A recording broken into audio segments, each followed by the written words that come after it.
असलम भूतानी साहब। सर, मैं बजट पे तो जो तकरीर करनी थी कर चुका। आज मैं एक एहतजाज रिकॉर्ड कराता हूँ। हम सर पीटीआई के साथ थे इत्तेहादी, किसी वजह से, किसी की मोहब्बत में, किसी के प्यार में हम इस तरफ आ गए। जरदारी साहब से मेरी मुलाकात हुई, बिलावल साहब से।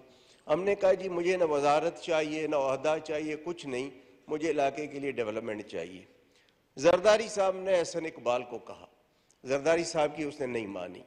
शहबाज शरीफ साहब की मेहरबानी, उसने 3 बार एहसन इकबाल को कहा कि जी असलम भूतानी मेरे पास दोबारा शिकायत लेके ना आए।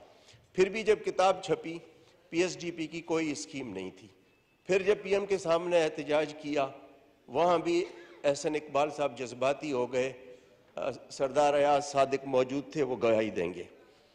फिर सर जहाँ से नॉर्मली टेलीफोन आते हैं, उनको मैंने रिक्वेस्ट की कि भाई अगर आपके टेलीफोन में अभी कोई वजन है तो ज़रा एहसन इकबाल को कहो। तो फिर जाके उन्होंने मेरी स्कीम रिफ्लेक्ट की। सर ये इलेक्शन साल है, इलेक्शन में हमने लोगों के पास जाना है।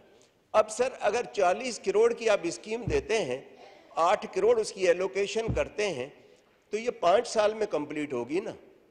पता नहीं 5 साल बाद मैं इलेक्ट होके आता हूँ, एहसन इकबाल आते हैं, किसकी गवर्नमेंट आती है, कौन है। तो इस साल हम फिर क्या करेंगे। अब सर 8 करोड़ वो भी किस्तों में मिलेंगे, 20%, 10%, 15% पूरे साल में। अब आप बताएं कि इलेक्शन में अनसर्टेनिटी होगी, कौन सा कॉन्ट्रैक्टर आके ये काम उठाएगा कि जी मैं 40 करोड़ का काम उठाऊं और ये मुझे किस्तों में 8 करोड़ मिलेंगे, वो भी आखिरी साल में ये किस्त काट देते हैं।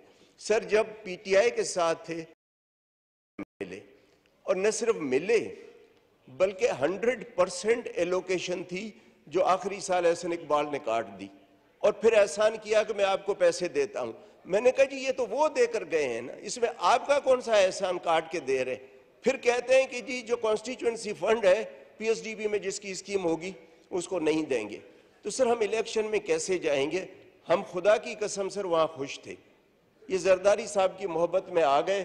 ख्वाजा साहब आप सुने और शहबाज शरीफ तक ये बात पहुंचाएं। सर ये 2 वोटों पे हुकूमत है, इतनी मगरूरी अगर 10 वोटों पे होती तो आप तो किसी को खंगालते भी नहीं। सर आप प्लीज इस तरह करें। और ये सर मैं तो बोलता हूं, लेकिन जितने इत्तेहादी हैं सबके साथ यही रवैया है। कुछ शराबत में नहीं बोलते हैं, लेकिन हम सर नहीं कर सकते। तो सर ये नाइंसाफी है। मतलब अब जरदारी साहब ने 58 आदमी आपको करके दिए हुकूमत बनाने के लिए। शहबाज शरीफ साहब से गिला नहीं है, वो हद से ज्यादा इज्जत करते हैं। हमें सर पीटीआई में इज्जत नहीं थी, फंड्स बहुत ज्यादा थे, अरबों रुपए के फंड्स थे। अब लोग कहते हैं जी आप जाके वहां इज्जत कमाएं और हमें पीने का पानी न मिले। तो सर ये इज्जत को पीएम साहब की बड़ी मेहरबानी, जरदारी साहब, पीएम साहब बहुत इज्जत करते हैं हद से ज्यादा।